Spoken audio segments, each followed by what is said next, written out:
The overnight shift at Mercy Hills Hospital wasn't supposed to be complicated. Daniel had taken the job for quiet hours, easy tasks, and enough solitude to finish his coursework. He worked in logistics, inventory counts, equipment runs between floors, and assisting nurses with late-night requests. For months, the job was uneventful. Fluorescent lights, coffee machines, the hum of hospital-grade silence. Then, the elevator started going places it shouldn't. It began with a patient transfer. Room 408 to radiology. Simple enough. Daniel loaded the gurney into the staff elevator, pressed the familiar button marked B2, and leaned against the wall to wait. But instead of descending, the elevator went up, slowly, quietly. It passed the 4th floor, then the 5th. Then, unexpectedly, a 6th. There was no 6th floor at Mercy Hills. He checked the panel again. No 6 button. But the glowing screen above the doors clearly read 6, and with a mechanical ding, the doors opened. What he saw didn't make sense.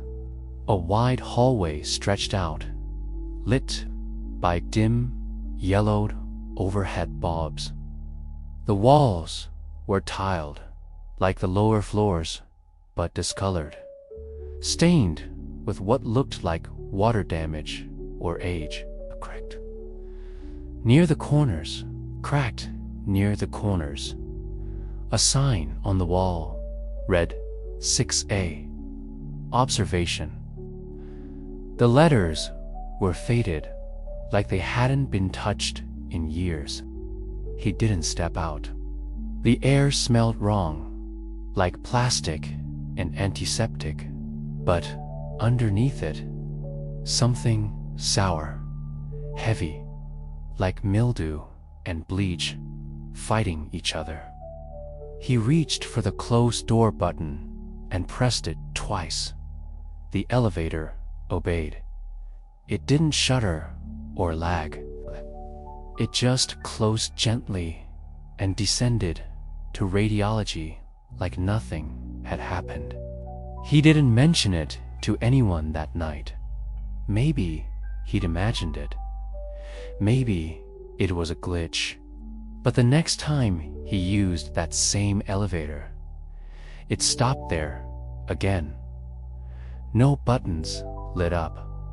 No voices announced it. But the doors opened to that same hallway, and this time he noticed a gurney sitting just outside the frame, as if someone had wheeled it out and left it there, facing the wall. That night, curiosity overpowered protocol. After hesitating for a full minute, Daniel stepped off the elevator. The floor tiles were soft underfoot, like the glue beneath them had melted. The lights above buzzed faintly, but gave no warmth. He walked past the gurney, empty. The sheets were clean, but damp, as if someone had just removed a patient. A clipboard lay on the floor beside it. The paper attached to it was blank, but the clip held a photo, slightly curled. It showed a hallway, this hallway, and in the center of the frame, Daniel. He dropped the photo and backed up. A door to his right creaked open. Room 611. Inside, the bed was made. Machines blinked softly in the dark. Heart rate monitors, oxygen feed, the usual setup. But there was no patient, only a whiteboard on the wall, like every other room, labeled attending nurse, followed by a name that had been scratched out. Underneath it, written in new marker, "Welcome back, Daniel." Ran. The elevator doors hadn't moved. They opened when he reached them, as if waiting. He slammed the lobby button. When he exited on the ground floor, no one said a word. But the nurse at the front desk gave him a strange look, like she expected to see someone else. He checked the building maps online that night. Mercy Hills had 4 floors and 2 basements. No 6th. Number 6A. No observation wing.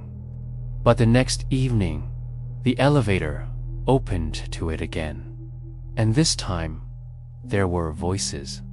Muffled conversation came from somewhere down the hall. Daniel stayed inside the elevator, watching. After 10 seconds, 2 figures in faded blue scrubs crossed the hallway. He recognized neither. Their faces didn't look quite right. 2 smooth eyes, too wide, lips unmoving as they spoke. They passed room 614 and vanished into a side corridor. He never told anyone, but he began documenting it privately. Every time he took that elevator and it stopped on the 6th floor, he took notes. The lights, the smell, the rooms that were open, the gurneys that appeared and vanished, the machines that beeped even without patience. Then, one night, the elevator didn't let him leave. It stopped at 6A, but the closed door button did nothing. The lights inside dimmed. The screen above the door flickered, and a soft, pre-recorded voice echoed over the intercom. New admission in room 618. Log time 3:47. A second later, the panel reset itself. There was no longer an option to press a button. The elevator simply opened. Room 618 was 3 doors down. Its door was open, lights off. He approached slowly, every instinct in his body screaming not to look inside, but he did. The room was clean, fresh linen. Machine humming, empty. On the tray by the bed sat a clipboard.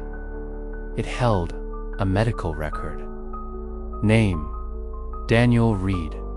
Admission date: TBA. Status: in observation. His hand shook as he touched it.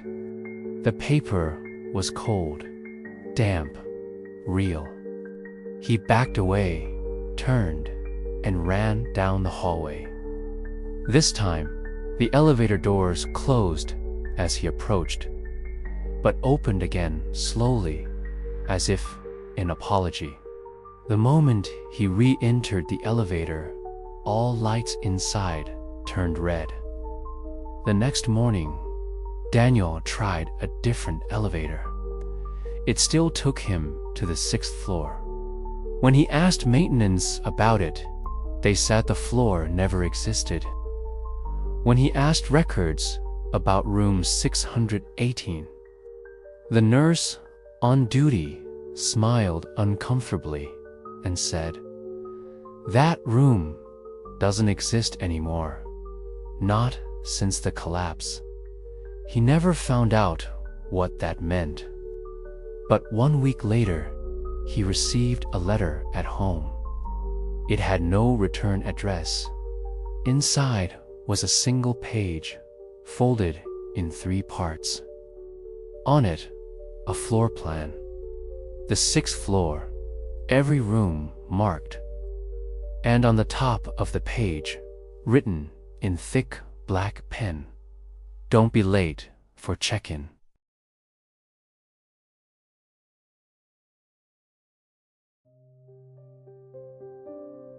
Rebecca wasn't new to hospital work, but Mercy Hills had a way of humbling even the most seasoned nurses.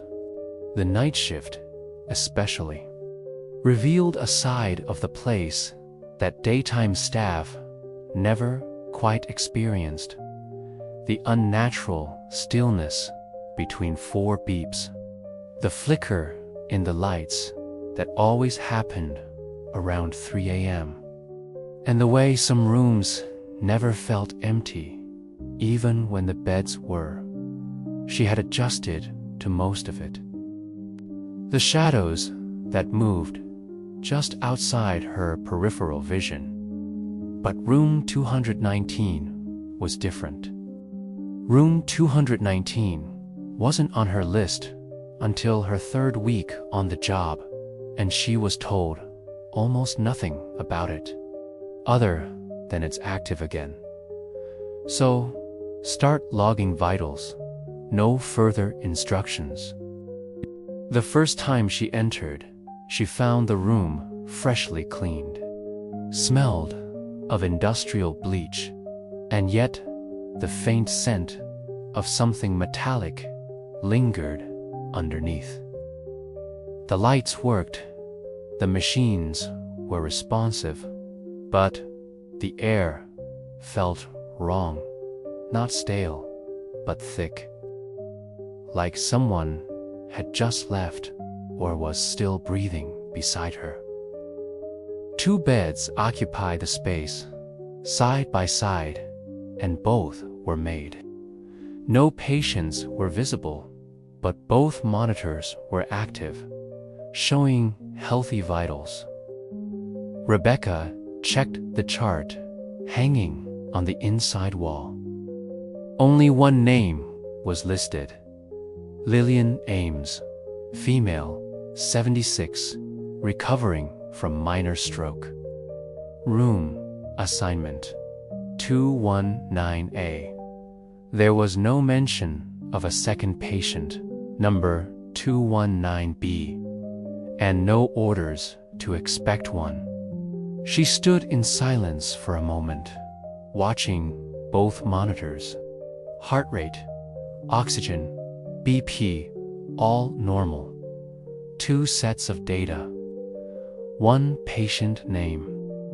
She left the room without writing anything down, unsure whether to ask or ignore. Sometimes older hospitals made clerical mistakes. She'd seen files misfiled before. But something about this didn't feel like a mistake. It felt unnoticed. The second night, the room was the same.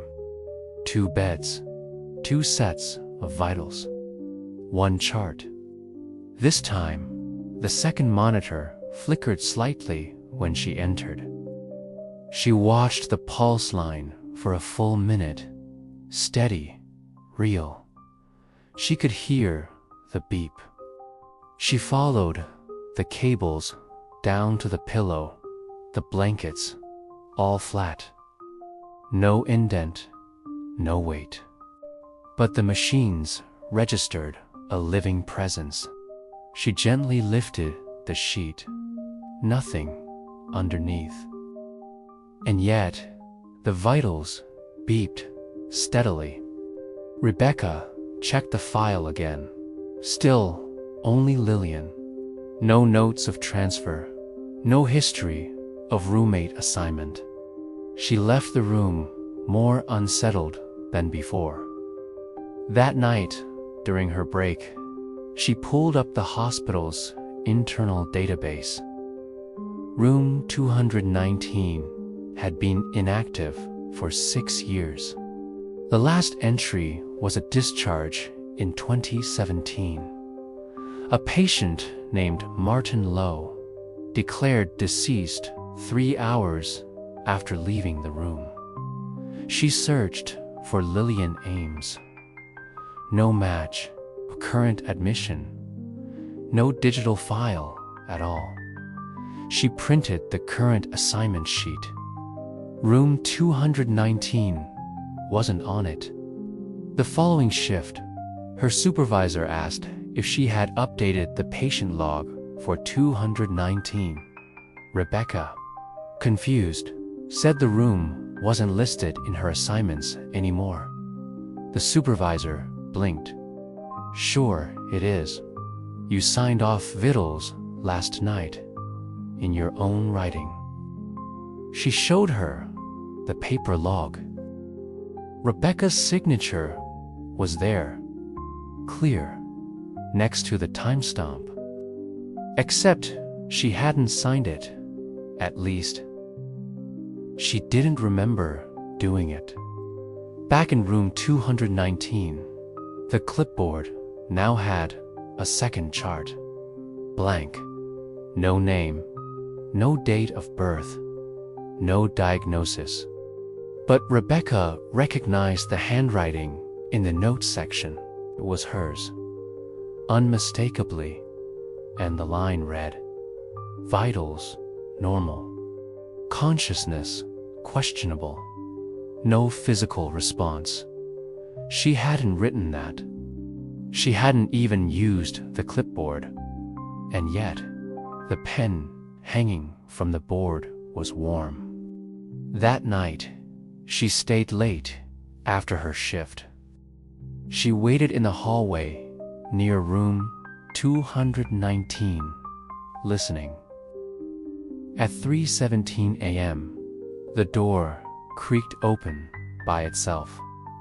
No staff nearby, no movement inside. Rebecca stepped in slowly, phone in hand, recording. Both beds were now occupied. Visibly, the first was a woman, elderly, eyes closed. Lillian, she assumed. The second bed was harder to process. Someone lay beneath the sheets, turned away from her, connected to a monitor that now pulsed with a slower rhythm. But where the face should have been, the blanket dipped strangely, like a missing shape. Not empty, but ... blank. Rebecca stepped closer, hand shaking, as the monitor beeped once, then flatlined for 2 seconds, then resumed. The line never wavered again, but the temperature in the room dropped sharply. Frost formed on the edge of the window.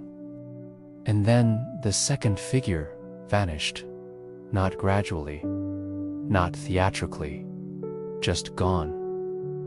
The beds still creaked, as if someone had just shifted their weight. And on the whiteboard, next to the nurse assignment, a new name had been written in black marker. Rebecca, TRN. She backed out of the room, heart racing, and nearly collided with her supervisor. "Hey," she said, startled. "I just checked in on 219. Didn't expect you back in there." Rebecca stammered. "Who's in that room?" Her supervisor frowned. "Just Lillian." "Then why are there 2 beds made?" The woman hesitated. "That room is to be for dual observation. But after the incident in 2017, they shut it down." Martin Lowe. The supervisor looked shocked. "You've been reading the legacy logs?" Rebecca nodded. "I was here that night," the woman said quietly. "Martin coded while alone. Or, we thought he was alone. The monitors said otherwise. No one ever found the second patient, but the machines never turned off. Rebecca went home early that night. She considered quitting the job entirely, but curiosity kept gnawing at her. The next day, her badge didn't work at the side entrances. When she checked her assignment sheet, it had changed.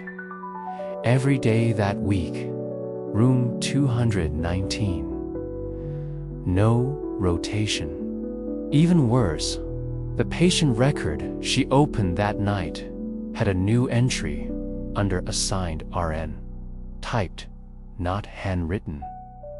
Rebecca T, and beside it, a field marked status had been set to admitted. She wasn't the nurse anymore. She was the patient, and no one else seemed to notice the switch. Not even her.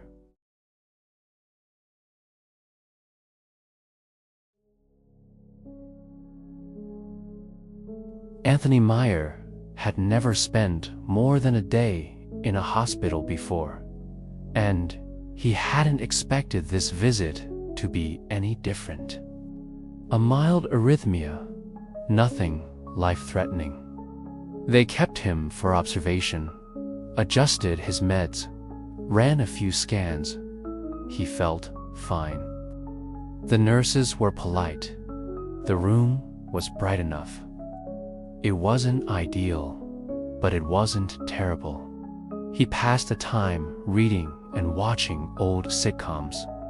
By the end of the second night, the cardiologist told him he could likely go home in the morning.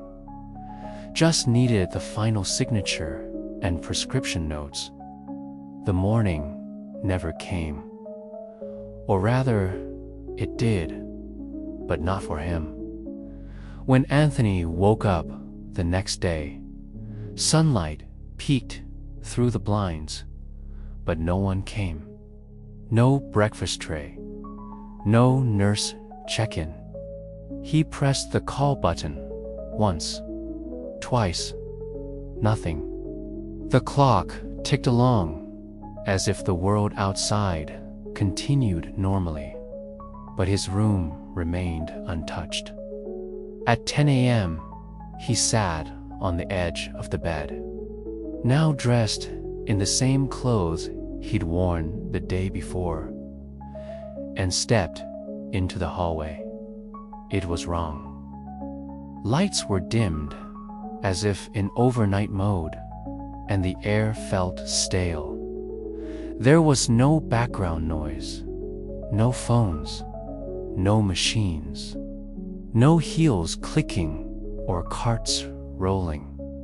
Just the low buzz of old fluorescents and an occasional pop from the overhead speaker, like a dead signal trying to speak.